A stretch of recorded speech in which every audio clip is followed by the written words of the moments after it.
Assalamualaikum warahmatullahi wabarakatuh. Baiklah teman-teman, pada video kali ini saya ingin menjelaskan tentang sistem periodik unsur.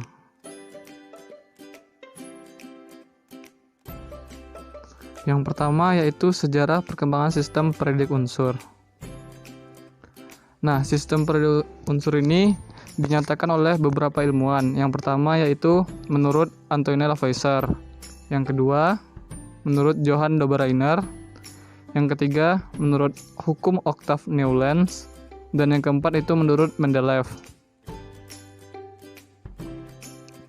Nah, Antoine Lavoisier ini mengelompokkan menjadi 4 golongan. Yang pertama yaitu gas, yang kedua tanah, yang ketiga logam, yang keempat non-logam.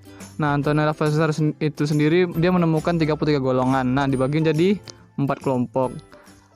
Yang pertama tadi gas. Gas itu terdiri dari nitrogen, oksigen, hidrogen, cahaya, dan kalor. Sedangkan yang kedua tanah itu terdiri dari kapur, magnesium oksida, barium oksida, aluminium oksida, dan silikon oksida. Dan yang ketiga yaitu logam. Logam itu terdiri dari perak, arsenik, bismut, kobalt, timah, besi, mangan, raksa, nikel, emas, platina, seng, dan lain-lainnya. Dan yang terakhir yaitu Antoine Lavoisier mengelompokkan kelompok non-logam yang terdiri dari asam klorida, asam fluorida, asam borak, sulfur, karbon, dan fosfor. Nah, teori Lavoisier ini mempunyai kelebihan dan kekurangan. Dan yang pertama yaitu kelebihannya. Antoine Lavoisier itu sudah dapat mengelompokkan 33 unsur berdasarkan sifat kimia, sehingga bisa menjadikan referensi bagi ilmuwan setelahnya.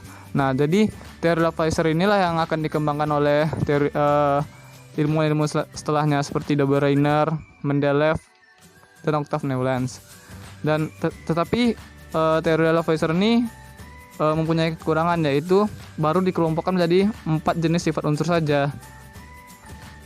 Selanjutnya itu menurut Dobereiner. Nah, teori Dobereiner ini sering juga disebut triade Dobereiner. Nah, jadi Dobereiner ini mengungkapkan bahwa massa atom relatif pertama dan ketiga jika ditambahkan, itulah massa relatif atom yang keduanya. Nah, ini dia ada perhitungannya. Seperti di sini ada triade pertama yaitu Li, Na, dan K. Nah, massa atom Li atau litium itu 6,94 dibulatkan menjadi 7. Yang massa atom yang ketiga yaitu K, kalium, itu 39,10 dibulatkan menjadi 39. Nah, cara perhitungan menurut Dobereiner ini, yang atom pertama ditambah atom ketiga itulah massa atom Ar yang kedua. Nah, di sini kan massa atom Li 7, massa atom kalium 39. 7 ditambah 39 yaitu 46. Kemudian 46 dibagi 2, 23. Dan di sini dapatlah massa atom si Na yaitu 22,99 atau 23. Perhitungan kedua di sini ada Ca, Sr, Br. Nah, atom Ca ditambah Ba itulah massa atom relatif dari Sr. Nah, massa atom Ca berapa? 40 ditambah massa atom Ba 137 dibagi 2 mendapat hasilnya 88,5. Nah, inilah massa atom Sr atau strontium. Selanjutnya kelebihan dan kekurangan teori Dobereiner. Kelebihan teori Dobereiner ini yaitu keteraturan setiap unsur yang sifatnya mirip. Jadi massa atom Ar unsur yang kedua merupakan massa atom rata-rata di massa atom unsur pertama dan ketiga, seperti yang sudah saya jelaskan sebelumnya. Yang kekurangannya yaitu ada beberapa unsur lain yang tidak termasuk dalam golongan triade padahal sifatnya sama dengan unsur yang dalam kelompok triade tersebut. Jadi ada beberapa unsur itu yang tidak yang sifatnya padahal hampir sama dengan yang ada triade tapi dia tidak masuk triade. Jadi teori Dobereiner ini kurang efektif untuk digunakan. Selanjutnya yaitu teori Octave Newlands. Nah, Octave Newlands ini berkata apabila unsur-unsur disusun berdasarkan kenaikan massa atomnya, maka unsur pertama mempunyai kemiripan sifat dengan unsur ke-8. Unsur kedua sifat miripnya dengan unsur ke-9 dan seterusnya. Jadi, teori Octave Newlands ini kayak pengulangan, misalnya yang ke-1. Terus nanti dia tuh akan mirip yang ke-8. Nah, oktav kan 8 kan. Berarti yang satu akan mirip dengan yang ke-8. Nah, ini contohnya gini. Ini kan di sini ada atom hidrogen. Nah, hidrogennya atom yang paling pertama di sini. Jika kita hitung yang sifatnya akan sama dengan hidrogen, yaitu hidrogen yang pertama. Ini pertama, Li kedua, Be ketiga, 4B barium, kalsium, nitrogen, oksigen, dan ini fluor. Nah, jadi yang sifatnya sama yaitu sifat yang ke-8-nya. Begitu juga dengan yang sebelahnya, si Li. Li kan nomor 2. Nah, jika kita hitung 8 lagi ke depan, itu akan sama sifatnya dengan litium. Tapi perhitungannya itu dimulai dari litium. Pertama litium 1, 2, 3, 4, 5, 6, 7, 8. Nah, yang sifat unsur yang ke-8 ini sama dengan yang kedua tadi. Nah, begitu cara perhitungan dari teori Octave Newlands. Nah, kelebihan dan kekurangan teori Octave Newlands. Kelebihannya yaitu orang yang pertama kali menemukan hubungan antara sifat unsur dan massa atom menurut pola tertentu. Kekurangannya yaitu hukum Octave Newlands hanya berlaku untuk unsur-unsur dengan massa atom yang rendah. Nah, yang terakhir yaitu sejarahnya itu sistem periodik Mendeleev. Nah, dari sistem periodik Mendeleev inilah kita tercipta tabel sistem periodik modern. Nah, awal mulanya dari sistem periodik Mendeleev. Mendeleev mengatakan jika unsur-unsur disusun menurut kenaikan massa atom relatifnya, maka sifat tertentu akan berulang secara periodik. Mendeleev menempatkan unsur-unsur yang mempunyai kemiripan sifat dalam satu lajur vertikal yang disebut golongan. Lajur horizontal yaitu lajur unsur berdasarkan kenaikan massa atom relatifnya disebut periode. Nah, kalau dia ke bawah, dari atas ke bawah, itu disebut golongan. Sedangkan dari kanan ke kiri itu disebut periode. Nah, beginilah perhitungan dari beginilah tabel dari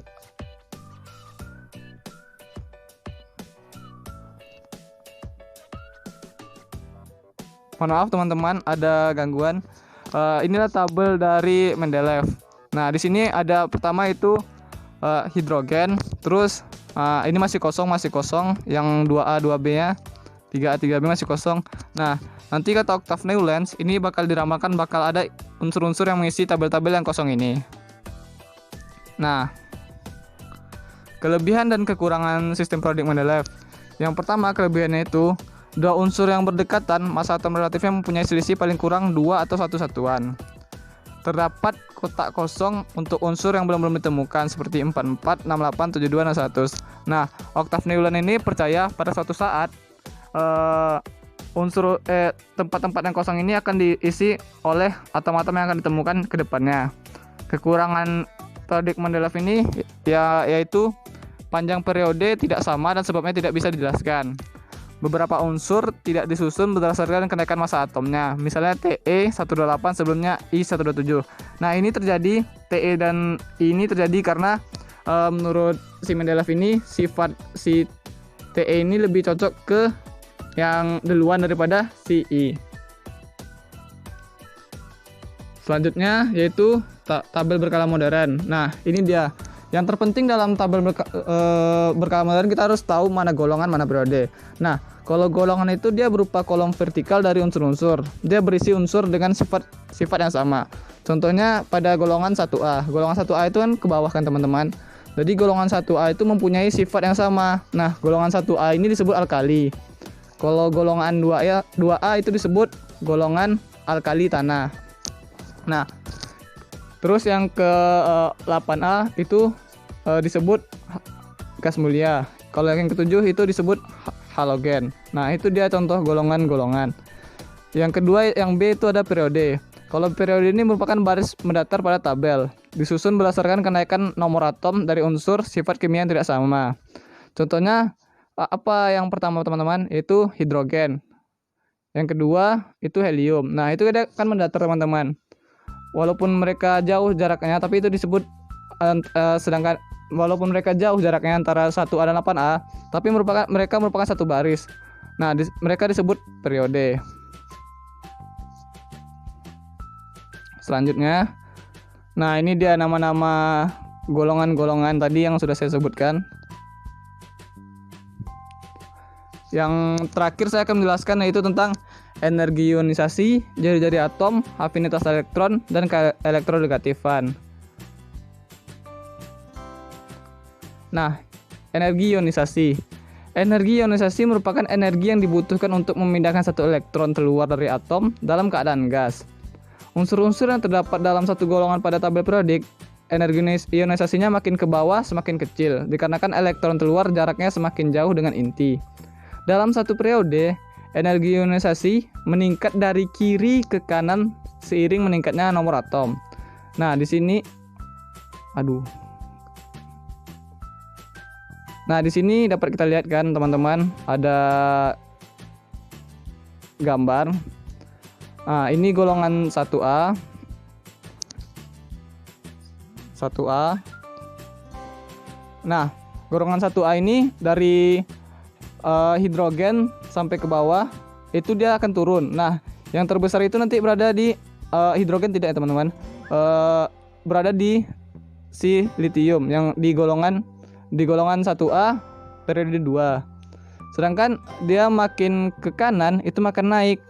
Jadi energi ionisasi terbesar tuh terdapat pada golongan 7A teman-teman, yaitu yang paling atas yaitu fluor. Next, yaitu yang terakhir jari-jari atom. Yang kedua jari-jari atom. Jari-jari atom merupakan jarak inti atom ke lintasan atom paling luar. Dalam satu periode, jari-jari atom meningkat dari atas ke bawah. Dalam satu golongan, jari-jari atom meningkat dari kanan ke kiri. Nah, di sini dapat kita lihat teman-teman pada gambar. Yang ketiga yaitu afinitas elektron. Afinitas elektron adalah energi yang dibebaskan suatu atom dalam wujud gas untuk membentuk ion negatif. Nah, di sini kalau kita mau mengetahui bagaimana cara afinitas elektron itu meningkat, kita bisa lihat pada gambar saya teman-teman. Kita bisa mengamati gambar. Dia makin ke kanan, makin besar afinitas elektronnya. Sedangkan kalau dia serong arah ke kanan seperti yang pada ini, itu juga makin besar teman-teman. Selanjutnya, nah ini yang terakhir itu keelektronegativan. Keelektronegativan adalah nilai cenderung suatu atom yang menarik elektron dalam pembentukan ikatan kimia. Sifat ini penting dalam pembentukan ikatan antar atom. Nah, inti dari afinitas elektron, keelektronegativan, jari-jari atom itu tuh kita hanya melihat dari yang ada pada gambar ini teman-teman. Nah, yang ada pada gambar ini, kapan dia akan meningkat, kapan dia turun teman-teman. Jadi di mana kita mengamatinya dari konsep ini teman-teman, yang ada pada ini, konsep dari petunjuk-petunjuknya. Jika dia kalau dari atom, dia yang paling besar berada di pojok kanan atas. Kalau elektron negatif di mana? Pojok, saya kebalik teman-teman. Kalau ke elektron negatifan, pojok kanan atas. Kalau jari-jari atom, pojok kanan bawah. Nah, yang di FR kebalikan dari elektron negatifan. Sekian penjelasan dari saya. Jika banyak kesalahan mohon dimaafkan. Assalamualaikum warahmatullahi wabarakatuh.